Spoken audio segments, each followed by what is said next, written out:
think we're going to start with the Olympics because that was the big event for the last couple of weeks, right? Um, so there was a couple of different things that happened. Obviously, we're going to talk about hockey. We're going to talk about a couple of different things that happened. But I think first we want to talk about some big things that happened. We'll start locally with Oakland's own Alyssa Liu winning gold in the figure skating and doing it her way. The if you haven't had a chance to watch it, where the hell have you been? First and foremost, it's been all over the place. So first off, go and watch that if you have not yet. Secondly, the entire story. She in 2019 she like won the worlds as a 13-year-old, which is too young to actually qualify for Olympics. There wasn't an Olympics in 2019, but she was like on top of the world in 2022. She did qualify for the Olympics, but she was like burnt out at that point and just retired at 16.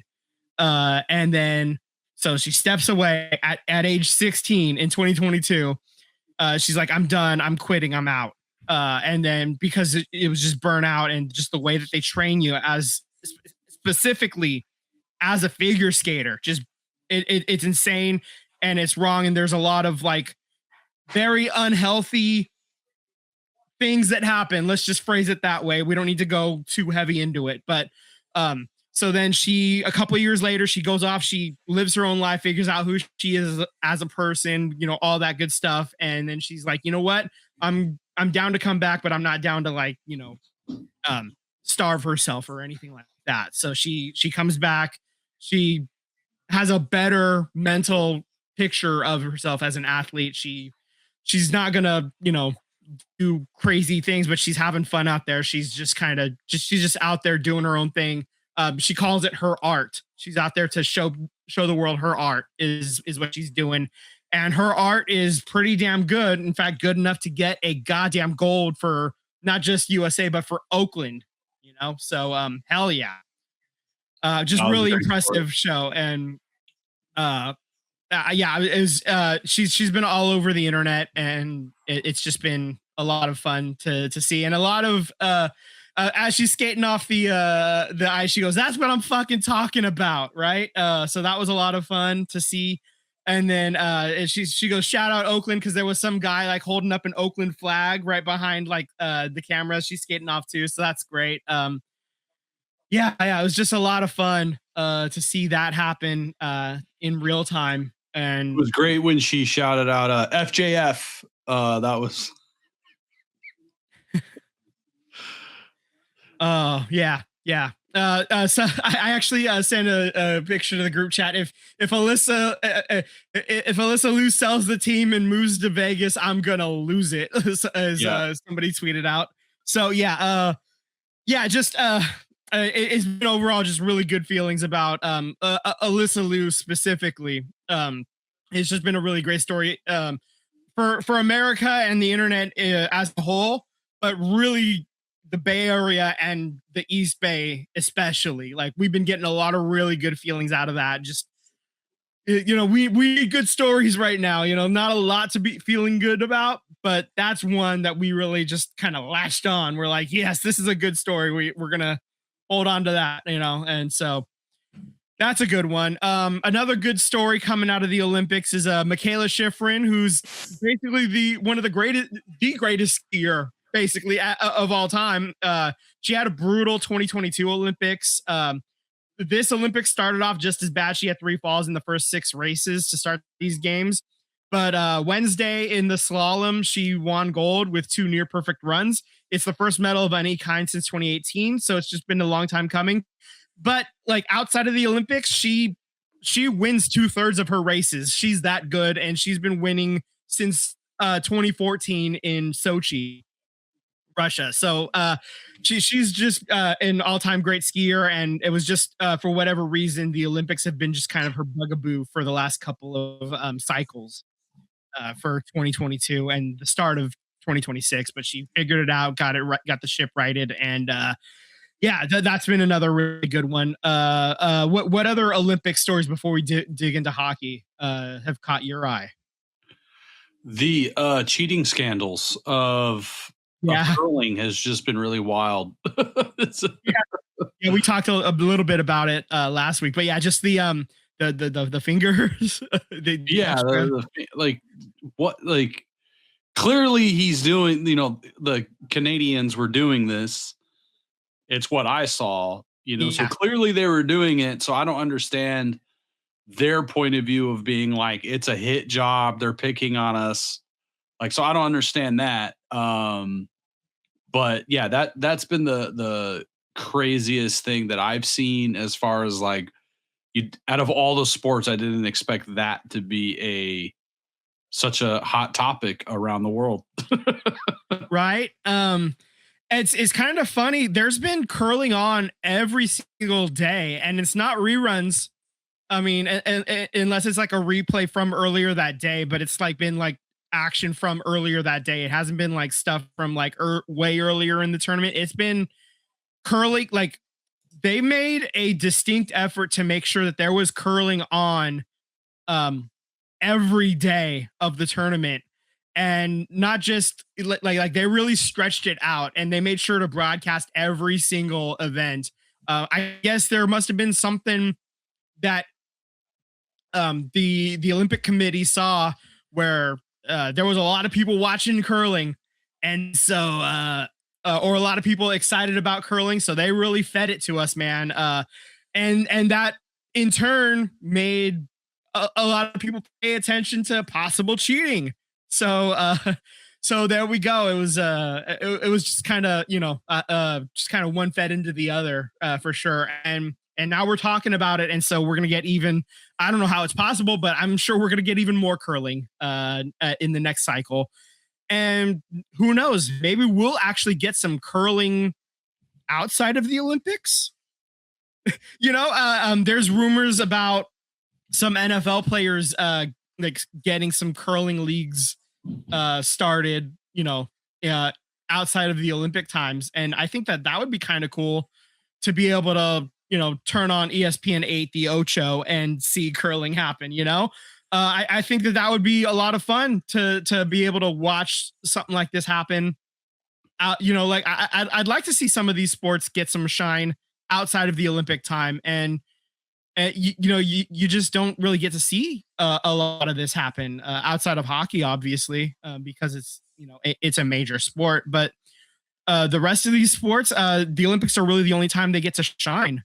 Uh, so yeah, I am excited to see which sports do get a little bit of glow up after this. Which ones kind of get a little bit of a light shown on them after this. Outside of the Olympics.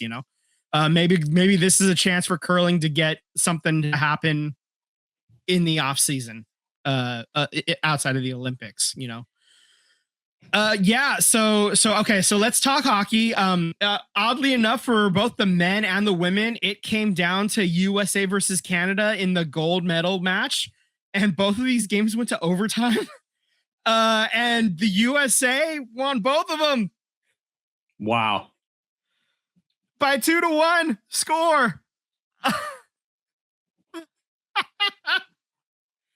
I can't believe that, man. That's absolutely wild. I was telling it to Tyler last week. He thought that the U.S. women were gonna not blow the doors off of the Canadian women. And I said, no, hold your horses, man. I think it's gonna be a lot closer. And God damn it, Vince Stradamus, the Oracle strikes again. I still thought the American women would win, and I was right about that. But just saying, I knew that it was going to be a lot closer than a lot of people thought. And just saying, scoreboard. So I don't know what to say about that, but yeah, that was a really good game as well. If so go watch the highlights of that one. That one was an incredible game. Yeah. Seriously, go watch that one right now. Like if you're watching us on a replay later, you can pause us, go watch that, come back to this, and then it's really exciting. And then Hillary Knight, the captain for US women, she had a hell of an Olympics. She got engaged right before to her girlfriend, fiance now.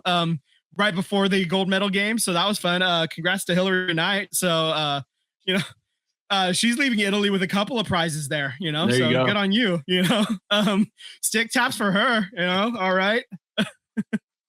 And then so now to the men's side, that game started at 5:00 a.m. on Sunday. So that here on the Pacific Coast. So that's a hate crime as far as I'm concerned.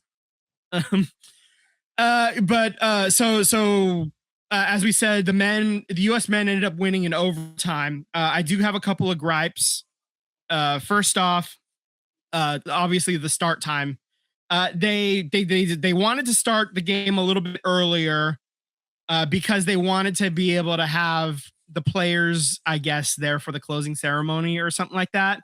And I believe the Canadian broadcast said, "Screw the closing ceremony.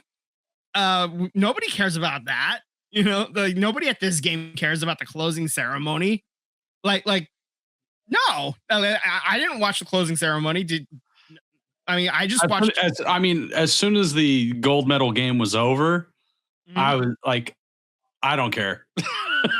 Yeah. Yeah, honestly, truly. Okay, so but as far as scoring goes, Boldy from Minnesota got the United States goal 6 minutes into the first period. Canada got their goal late in the second from Cale Makar, the Colorado defenseman. That came off of a faceoff. And then the overtime goal came from Jack Hughes from the New Jersey Devils. He scored less than 2 minutes into overtime. Here's my other gripe. Overtime is a 3-on-3. I know that we do 3-on-3 in the regular season in the NHL, but in the playoffs, in games that like truly matter, it's 5-on-5, you know? And again, this circles back to they wanted these games to like, you know, be finished somewhat quicker to like get people to the closing ceremony. No, nobody gives a shit about the closing ceremonies at this hockey game. Play 5-on-5. You know what? If you want it to be quicker, you can still do 4-on-4. I don't want 3-on-3. It turned it into silly nonsense almost and this is as an American whose team actually won. You know, I still feel like I feel cheated. You know, I truly feel cheated. I got robbed out of a what could have been an even more epic game. It felt like nonsense. You know, like this game felt like a Jack in the Box ending or something like that.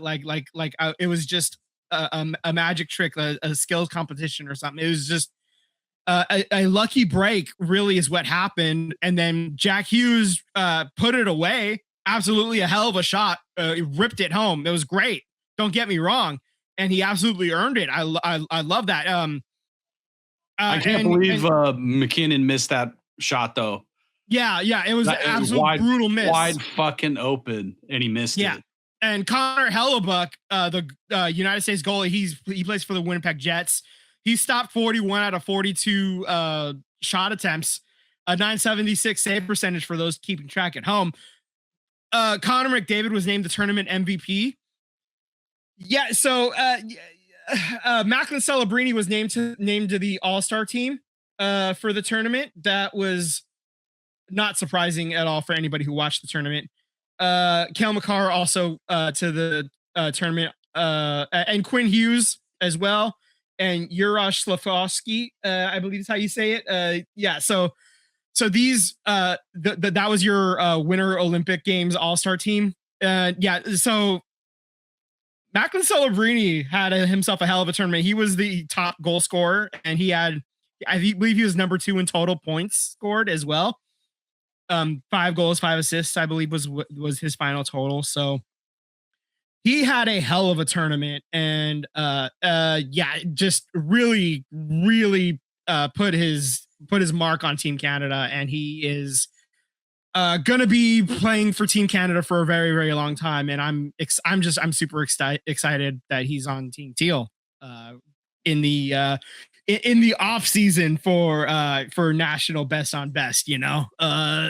So that this is truly feeling blessed. And we have Will Smith hockey playing when you search for him, you have to type in Will Smith hockey, otherwise you get the actor rapper.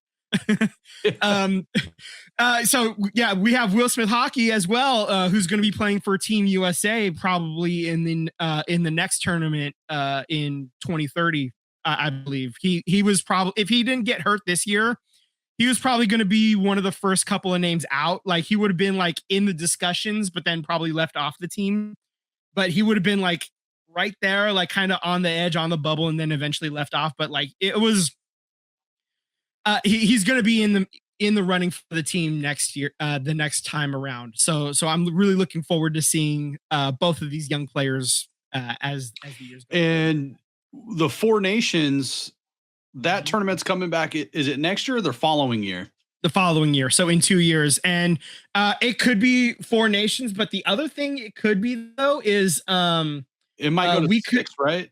It could be 6, or it could be even like 8 or something like that as well. Like they may expand it out even further. Who knows? It could be 6. It depends what happens if IIHF decides that they've punished Russia long enough. Really is what it comes down to. And if Russia is done bombing Ukraine is really what it comes down to. That's what it is at this point. I don't know. And I just, Sure. The world sucks, man. The world sucks. We don't need to deep dive into that. I don't want to engage my history degree right now. I don't want to do that right now. There's a whole tangent I could go on. I'm not going to do that right now, but just know that I have thoughts and they're not, it's not pleasant because right now I'm not going to do that. They have the Olympics, the Nations tournament. Yeah. So every 2 years, basically they could have something going on. Right. And then it's like one of them's like a all-star game. Yeah, so you could have the All-Star game every other year, and then in those in between years, you have either the Olympics or the Nations tournament, right? In between. So that would be the idea. Yeah, man, I'm really excited that obviously really excited that the US won 43 years or something like that. 46 since 1980 was the last right. one. So it's been a long time coming, and it was incredible to see. But for the Sharks, for Team Teal, man, I think Celebrini getting that experience with the national team, the Canadians, I think there's going to be some carryover with NHL hockey, and now I'm just hoping that he's able to maybe power the Sharks into a playoff spot, man. That's what I'm really excited for is for NHL to pick back up and see the Sharkies in the playoffs. Yeah. So I think at this point, just one more note on Team USA hockey. They went 18 for 18 on the penalty kill. They did not allow a single power play goal through the entire tournament. So there was a lot of talk about bringing on some guys and not bringing on, Jason Robertson, for example, who was, I believe, number 2 or number 3 in the entire league in goals scored right now, especially among Americans, that they could have brought but didn't. So there was a lot of players that they left off, that, a lot of scoring firepower that they left home that they could have brought, that maybe they should have brought. Times that might have been useful, but they ended up not bringing him. But if you kill every single power play that you penalty that you were on, it certainly helped a lot. And just by the skin of your teeth, getting that lucky break in a 3-on-3 overtime, in a clown show overtime, God, get it together. I need at least a 4-on-4, if not a full 5-on-5 overtime, at least for a gold medal game. If you want to do 3-on-3 during the prelims or the round robin tournament, okay, fine, sure. I can justify that. I can see the benefit of that to keep the games moving, sure. But for the gold medal game, if you're already going to play a 20-minute game, 20-minute period anyway, 5-on-5. There's no reason not to. I want to see the best on best at full strength. There's no reason not to. This is nonsense. I'm it is a clown show. I like that really pissed me off. Like I just it really hamstrung both teams, I think. And it's just because of a lucky break, the United States was able to, secure the bag. It was two lucky breaks, really. It was Nathan McKinnon missing that shot, and then like on the ensuing possession, basically, Jack Hughes was able to collect, and then it was able to rip home a hell of a shot off of Jordan Bennington, who I hate.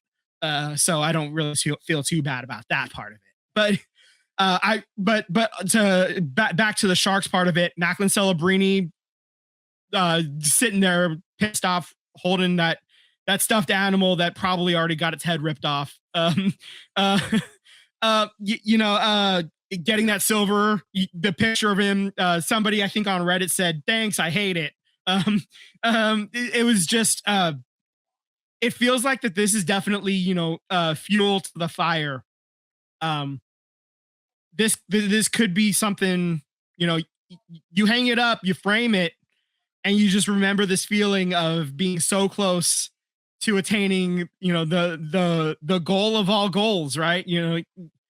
When you're a kid, you dream of winning a gold medal for your country, right? And you're right there, and you had it ripped away from you just by the narrowest of margins. It's right there, and it's gone in just an instant. And just for the next 4 years at least, it's going to be right there to focus him. So I think the Sharks may win a cup in the next 4 years, man. Like with Macklin Celebrini dragging them along. It would not shock me if 3 years from now, Macklin Celebrini has forcefully dragged us into into a Western Conference Finals at the very least. I'm not saying it's happening this year, but if we get some help on defense next year, we're making a run into the playoffs, and then the following year after that, Western Conference Finals, like that's certainly on the table, depending on what the off seasons look like. I think, this is we're talking about a possible man possessed at this point, and he's just going to get even better. He's already a top 3 player in the league at this point. He's proven that at this point. He could come back, and they may have already pinned the C on his chest at this point, man. Like the way he played in this tournament, I think he's already earned it. We talked about that before earlier this year, and I don't know what else. To him mid-season. I don't know if they would give it to him mid-season. I think there's precedent for doing it. There's no reason why not to. I mean, come on. The only reason they didn't pin the C on Tyler Toffoli is because they didn't want to take it away from him to give it to Macklin Celebrini. Right. And so they're waiting to give it to Macklin Celebrini until he's ready for it. At this point, I don't know. I think he's ready for it. I honestly think once they give it to him, I think he'll probably elevate even more because of that. He's not a dude that's you get some athletes that you reward them with something, you give them the contract, and then they're kind of they chill, they relax. I think he's the opposite of that. He's the ultimate competitor of you honor him with that, with the letter, and it elevates him. I have a thought. Elevates the team. I have a thought. Here's what I'm thinking happens. They don't give him the C just yet. They give it to him when the Sharks clinch a playoff spot. That's what happens. They just kind of maintain the status quo as it is right now. They keep going. They keep grinding. The Sharks work their way into the playoffs, and maybe they clinch on the last day. Maybe they clinch it, with a game to go or something like that. But in the post game, whatever. They they give him the shark tooth necklace, and then somebody takes the uniform, and then they put a C on it or whatever, and then they give him his uniform back, they put it on him, and there's the C on it. Or it could be something cool like that. I think. Right. I don't know exactly how it would work, but I think it could be something like that. So I think that could be how it would work. And then you go into the playoffs with a proper captain. Because I wouldn't want them in the playoffs without a captain. But at that point, he would have earned it, I think, and I don't. Then and at that point, I think he would have felt like he would have earned it too at that point as well. For sure. But before then, I think there's still a lot of work to do. I think he would say that too, because at this point, there's nothing to say otherwise. So anyway, so to wrap up the Olympics part, this is kind of bled into Sharks talk at least a little bit too. The Olympics have been a lot of fun. If you for the medal count, Norway finishes on top with 41 total medals, 18 of them gold. United States finishes second in the medal count, 33 of them, 12 of them gold. That's the highest total that the United States has finished up at the Winter Games for both total medals and gold medals in I think ever actually, because normally they're they finish third or fourth or something like that, but Norway always dominates, especially these the alpine events, your skiings and your Nordic combines and your biathlons and all of that stuff. So but it's sweet. Yeah. So this is kind of good to see, good to see us put up some big numbers there. Italy, as the host, they finished third with 30 total medals and 10 of them being gold. So big ups to the hosts for putting on a hell of a show.